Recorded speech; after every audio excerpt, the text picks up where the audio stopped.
So hi guys, welcome back to my channel. It's me, Akare Sibao, and I'm back with another video.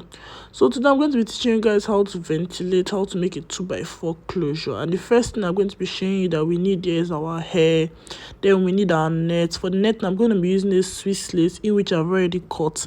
For the cutting, I'm going to do that in a different video. But we need our mannequin head. If you notice, the mannequin head has sellotape, has masking tape on it. We need office pins. We need the ventilating pin. Ventilating pin, I'm using the 2:3 pin. We need our cradle, we need our tape, we need our chalk, we need our scissors. You can use the big scissors, you can use the small scissors. Basically, those are the things that you need for your ventilation. So for the first step we're going to do, we are trying to smoothen out the net. You already cut it.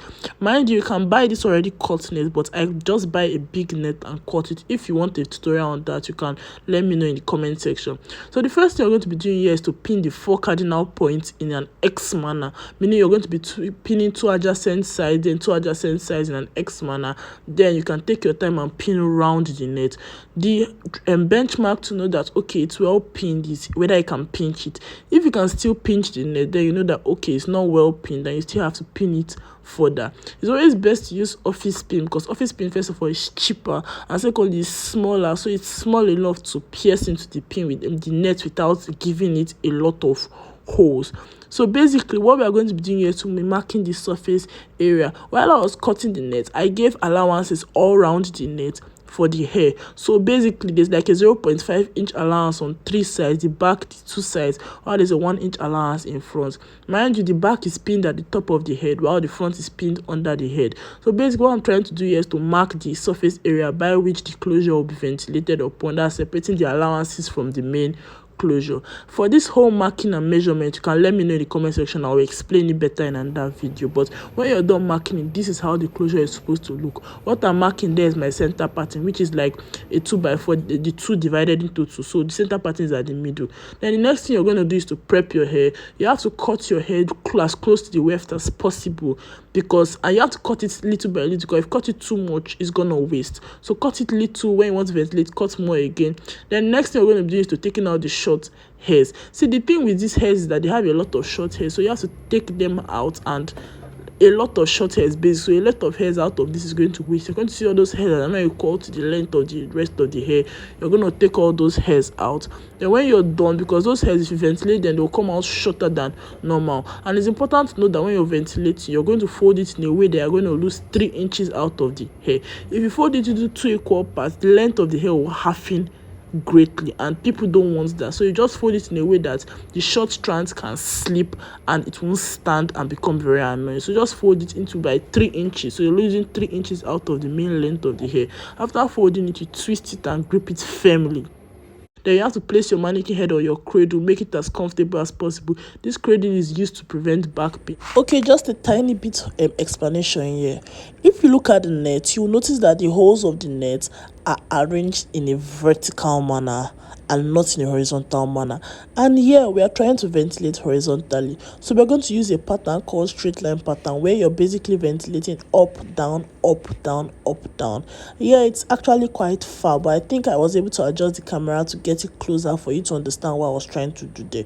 So basically, for you to get it to be ventilated in a horizontal manner, it has to be done up, down, up, down, up, down. So when you're able to get that up, down, up, down, up, down, you're doing that straight line pattern for this side. You get to the end, you can do the diagonal pattern. When it comes to closure making, you're using multiple patterns to achieve the final result. I feel like I can easily do another video on the whole patterning and stuff, but this video is not really beginner friendly, and I get that. So if you want a beginner friendly video, just let me know. Now this here is a closer view, an up close view of the straight line pattern, where I'm doing it up, down, up, down, up, down. Please, if you have a closure net here, just look at it. You understand better what I'm trying to say. The lines in the closure are arranged in a vertical manner, not in a horizontal manner. So basically, this straight line pattern is just to imitate a horizontal straight line, where you're putting the strands up, down, up, down, up, down, just to imitate a straight line. That's basically what it's about. So basically, what we are trying to achieve here is like the frame of the closure, where you're trying to give the closure shape and everything. If you see, there's a part where I marked in the middle there. So basically, this is a 2x4 closure, like I said earlier. So 2 divided into 2, that's half of 2 is 1, and 1 is like the center of this thing. So that's how I got the center pattern. That's that 1. Where the center pattern is the dividing the 2 into 2. That's 1. Then from that 1 again, you have to divide it into 2. That's 0.5, 0.5. So that marking there where the diagonal pattern starts from is the 0.5, 0.5. God, I didn't know voiceover was this hard. I'm so sorry. But basically, where that marking starts from, where I am currently ventilating now, is where the 0.5 pattern starts. Is where the diagonal pattern starts from. See how I'm drawing it now. That's basically how the diagonal line works. The diagonal line from where it starts from, you're just ventilating slants. Mind you, when it comes to ventilation, direction matters. If you notice, there's a certain direction where I'm putting these hairs, and this is called the base. This is the back of the closure. So everything in the base is ventilated to the back. I don't know how to explain it, but basically the base is to cover up the weft in the wig, and basically the base is just to cover the back of the closure, the empty net at the back of the closure. So everything when you're ventilating the base goes to on the base goes to the back. So everything I'm ventilating here, they are all going to the direction towards the back. It's always better to use chalk for your marking, as because if you use pen for your marking, pen is permanent, it's going to be harder to clean, but chalk is something you can easily clean. But the downside to using chalk is that chalk has a way of filling up the holes with particles. So once you mark it, when you're ventilating, you just kind of have to remove the particles from the holes so you will get a clearer view. So basically, this diagonal pattern is just to meet the line, the vertical line at the edge, and once you meet that line, you know that okay, you formed the shape of the closure, and you're going to do this exact same thing you did to this side to the other side. Then when you're done with that, you will get a pattern like what I'm about to show you. Okay, so basically for this base, like I said earlier, you're ventilating everything towards the back. This base is like 10 lines of ventilation without spacing. This base is to cover the weft, the back of the head, cover your wig cap, to just cover anything, to make the closure as neat as possible. So this base, you're not going to leave any space at all. You just have to make it as thick as possible. So you're just following this exact pattern you've given. This same 4-point pattern that you've given here is the exact same pattern you're following when you're ventilating the base. You're ventilating the diagonal. Once you do the diagonal ventilation, you get to the point where the straight line pattern starts from. You do the straight line pattern. The thing I usually do is I usually start leaving my center pattern from here, just so I will not forget. It has happened to me before that I forgot to leave my center pattern, and later on I found out that, oh, I did not leave a center pattern. So most times it's better to leave your center pattern from here. Then when you're done, you can easily just ventilate it, to ventilate the pattern that is at the base to cover it up. I'll show you that at the end of the video when I ventilated it to cover it up. But basically, you're just following this exact same pattern that you've started here. This pattern is like a guideline. Like I said earlier, it's a framework. And once you've gotten this pattern, just follow this exact same pattern. And when you're done with this, when you're done with the 10 lines, you're doing 10 lines of this exact same pattern. Some people do 5 lines, some people do 30 lines. But if you're doing 30 lines of this, it's going to be very short. Like your pattern is going to be very short, and I don't really like short pattern. I prefer deeper pattern. So basically for me, for my own pattern, I use 10 lines of this. Sometimes I do 5 lines, but 5 lines is mostly for my personal closures. But when you're done with the base, you're going to get something like this. I'm so sorry, I know the angling here is kind of off, but you can tilt your phone to be able to get to see this clearer. But basically, this is what you get when you're done with the 10 lines of beads. You see that it still retained that shape. So this is the point where you start the body of the closure. When you're starting the body of the closure, you're doing what they call one line spacing, meaning you ventilate one line, you leave one line blank, you ventilate one line. This way, the closure won't be as full, it won't be too dense, and it's less time consuming, and it's just overall finer for the way the overall fine. It just gives the closure a better look, basically. So from here, you know, if you can see clearly, once I ended the base, that's that last line of the base, I left a whole line of spacing empty. Then I went to the next line, and then I started the closure, the body of the closure itself. For the body of the closure, I'm ventilating to a different direction from when the base was ventilated. Like I said earlier, directioning matters. The base is ventilated all towards the back. That's why it's positioned that way. And if you see this positioning of the body of the closure, you see that I'm ventilating towards the side.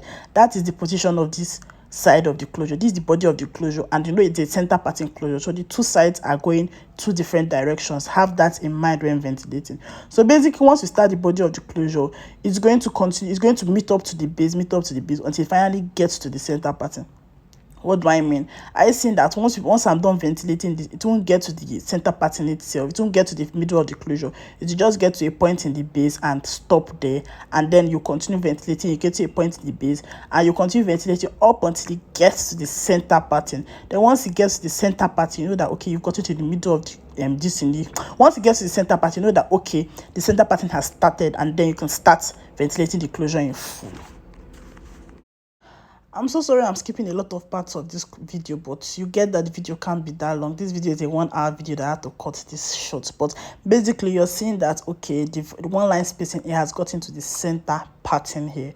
I see that it has met up. It's no longer halfway to the base like it was before. Now it has met up to the center pattern. Mind you, you're leaving a one line spacing all through the body of the closure. Like, one line spacing continues till the very end of the closure from this point onward. So do not forget to leave the one line spacing, and do not make it 2 line spacing. If not, it's going to be too scanty. It's going to be too scanty. It's not going to be fine, and the pattern is going to be very weird. One line spacing is the standard pattern for the closure. So basically now, once it has gotten to the body, or once you've passed the base, and you're still emphasis on the direction, you see that the direction is coming differently.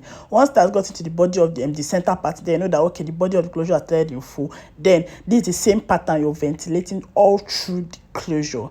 This is how you're leaving the center pattern. Once you get to a point, the point that is marked the center pattern, the point that I marked as the middle of the closure, you leave it spaced. Now this depends on how wide or how tiny you want your pattern to be. Me personally, I don't like my pattern too wide. I don't like my pattern too tiny. So I just basically leave a line there, and a line is always very sufficient for me, because the center pattern always has a way of giving the pattern the one line spacing always has a way of giving the center pattern one kind of free look like that. You will see it at the end of the closure, but basically you're still leaving one line spacing, and once you get to the center pattern, you're not ventilating the one line spacing. You're leaving that same one line spacing open even at the center of the closure.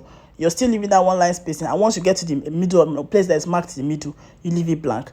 Get to a place that is marked in the middle, you leave it blank. That's the same pattern you're going to be using throughout the body of the closure. So I'll allow you watch it, and I'm going to be skipping some parts because this video is kind of very, very long. So I'll come back towards the end and show you how to close the closure. Okay, so basically what you're doing to the left hand side is the exact same thing you're going to do to your right hand side. That's the exact same pattern. But what I just came here to explain is positioning. There are different terms that are used in ventilation. There's base, there's pattern, there's positioning. But how to explain the positioning? Positioning is different for direction, because direction is the way in which the closure is ventilated towards, whether you're ventilating towards your left, your right, the back, the front. Basically different direction. There are different directions for different types of closures. But now for positioning, if you look at when I was ventilating my left hand side, the thing was positioned in a straightforward, it was positioned straight. That means my mannequin head was positioned straight towards me. But now if you see that when I'm ventilating this my right hand side, I kind of tilted it towards the side. Why did I tilt it towards the side? It's always better to tilt it towards the side when you're ventilating your right hand side. That way it's easier for you to see the hose, and it's always easier for you to get the direction into the waiting that they call. Oh god, this voiceover is hard. But basically it's always easier to tilt it towards this way, so you can get the direction in which you're going to be placing the hairs here. If you try ventilating this side the way the other side was ventilated last, you saw that I positioned that side, the left hand side straight, and then if you try ventilating this side straight, it will not work. It will be very, very difficult for me. If you think I'm joking, if you think you're joking, I'm joking, try it out. You will see that it's going to be almost impossible and very, very difficult for you. So you just have to place the head in a way that actually works for you. It was kind of difficult here placing the head in a way that you can catch what I'm doing, like, because I was filming, and also that is very comfortable for me because I need to ventilate, and I'm not about giving myself back pain because of a closure. But you get what I'm trying to say. This is just the best direction to place the head when ventilating the right hand side of the closure. While the left hand side of the closure, you can keep your head straight, or you can basically keeping your head straight is the best for the left hand side, and keeping your head slanted is the best for the right hand side. Guys, filming and making a closure is most definitely not an easy job. My back is paining me. Subscribe so my back will stop paining me. Like, you've watched until this point, I've not clicked on that subscribe button. For why? How? For what? click on that like button. Let's get this video to 500 likes, then subscribe. Basically, I just came here to explain something. So basically, the different sizes of closures. I want to make here is a 2x4 closure, which is basically like the smallest closure that I make, because I do not see myself making any closure smaller than this. It will be too insignificant. So basically, this is like the smallest closure that I make, and I'm trying my best here to manage hair. So when I'm cutting small. I'm not cutting a lot of hairs at the same time. That is why it's taking more time than normal, if that makes sense. Like I said earlier, it's the exact same thing you did to the left hand side, you're going to be doing to your right hand side. Yeah, it hasn't gotten to the center pattern yet. I'm still ventilating to stop at the base, ventilating to stop at the base, using the one line spacing up until when it gets to the center pattern. Then the body of the closure has started, and it's still one line spacing though. I'm ventilating everything. Mind you, one line spacing is one line in. You ventilate one line, you leave one line blank, you ventilate the other line. Make sure you're leaving one line. Emphasis on one line before you go and leave two lines. Then speaking of knotting, for the knotting technique I'm using here, I'm using a double knotting technique. The double knotting here was kind of off because the strands of this human hair were breaking like what I do not know. You have to take the hair you're ventilating in consideration. Some kind of hairs, if you collect this hair, to do double knotting for the hair is going to be very, very difficult for you, because the hairs are going to be slipping out of your hand. They're going to be slipping out of the ventilating pin, and it's just overall going to be very, very difficult for you. Those kind of hairs, I do single knotting, but hardly do I do single knotting. I rather do split knotting. I feel like I'm going to do another video. I know I've promised a lot of videos, but I'll be doing subsequent videos explaining ventilation better. I want to make it in a way that you can come to my channel and you can learn everything that has to do with ventilation. But basically, I'm going to do a video about the different types of knotting, what the disadvantage of the knottings, the advantages of the knottings, and basically all the things you need to know about knotting. But personally, for this video now, what I was using here was a double knotting, and I was not really tightening my knots as I should have, because like I said earlier, the strands of this hair was breaking. At this point, this is the part of the closure where they call the closing. So basically, most times I just go with the flow. Sometimes I finish the two sides and close it all at once. Sometimes I finish one side, close, finish the second side, close. It's just basically how tired I am. I just go with the flow. But because I was filming it, I just want to close that side and get it done with. So basically, when closing, you can't do the straight line pattern, just one line spacing to the end. If you do a one line spacing to the end, it's going to come out looking very rough. And we are not about giving our rough closures to clients. We want a clean closure here. So when you're ventilating, the part that is marked as the exact end of the 2x4, this is the 4-inch length. So the part that is marked the exact length, the end of the 4 inches is where the closure stops. If you're ventilating one line spacing to that side, it's going to extend more than that, and that is going to be a very tacky job. So basically, when it comes to the closing, you're just trying to form, it's still basically like a one line spacing sort of thing, where you're trying to figure out exactly where the one line spacing is. I don't know how I'm going to explain this closing basically, but once you get to the end, you do the one line spacing, you can continue towards the end. Oh my god, excuse me, sorry. For the closing, once you do the straight line pattern, most times what I do is I'll just do a straight line, just like 2 or 3 straight line patterns. Then once I see that it's a one line spacing, I can continue like a one line spacing. I'll do a straight line pattern, and once I see it's enough for a one line spacing, I can continue like a one line spacing. So you're still following up the one line spacing to the very, very end, but the closing, you're just going to do a straight line pattern at the exact end of the 4 inches. So it's going to give it a straight look, and it's not going to be tacky the way it will be if you use a one line spacing till the very end. That place where the blue chalk is marked is the end of the 4 inches. So if you're seeing, I'm just ventilating like a straight line exactly on that blue line. So once I'm done ventilating the straight line, no straight line like I told you is up, down, up, down. But in this situation, I'm just doing all down. I didn't do the upside. I just did all down. Once I do one, I just leave the next. The space that is supposed to be for up, I just leave the space. I just do the down. I leave the space for up and down. So once you are done with that straight line, you can, for a beginner, you can actually do the whole straight line to get to the pattern. Then you can continue the one line line spacing. But personally for me, I just do the straight line. I just do like 2 or 3 straight lines. Then once I see that okay, from here I can continue a 1 line spacing, then I'll continue my 1 line spacing to the pattern. Once I see that okay, I can continue a 1 line spacing, I can continue my 1 line spacing to the pattern. I feel like this closing, I don't know if you guys understand what I'm trying to explain here, but just watch it. If you still have questions, you can leave it down in the comment section and I'll be delighted to answer your questions. Like I said earlier, the 1 line spacing still continues up until the pattern, like the exact way the whole body of the closure was about. So that's exactly what I'm doing here. Once you are done with the straight line pattern at the bottom, once you do the straight line, you come and you see that okay, a 1 line spacing can come up here, you continue the 1 line spacing to the end, you look again, you see that okay, straight line pattern can come up. It's just the exact same thing. I feel like if you watch the videos, you're going to get the explanation correctly. But this is basically how to close a closure, and once you're done with this closing, it's the exact same thing you're doing to this side, you're going to do to the other side. The exact same thing. But the only thing that you should note is the positioning of the head. If you note here, the position of the head is straight. That's because I was ventilating my left. The position of the head is straight. But when I'm ventilating the right hand side, both for the closing and the full body of the right hand side of the closure, you will notice that I have to tilt the head.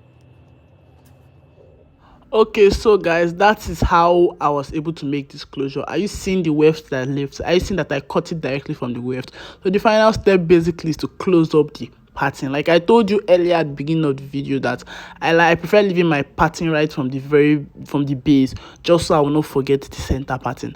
And now once I finish up the closure, I usually just close up the base. Like I told you, the base is to cover up the back of the wig, the weft of the closure and everything. So you're not about leaving that part open. That means the purpose of the base has been terminated now. So basically you're just closing that hole that is there. Just close it and make it as thick as possible and without spacing and everything. And once you close it, you're done with your closure. So when you're done with the closure, you should have something like this. Are you seeing how the 1 line spacing made the pattern look very neat and very free? So basically, this is the back of the closure, and this is overall how to make a closure. Are you seeing how neat, durable, and everything and more this closure looks? Thanks for watching. I do hope you enjoyed this video. Leave your questions down in the comment section. I'll answer it in another video. Bye bye.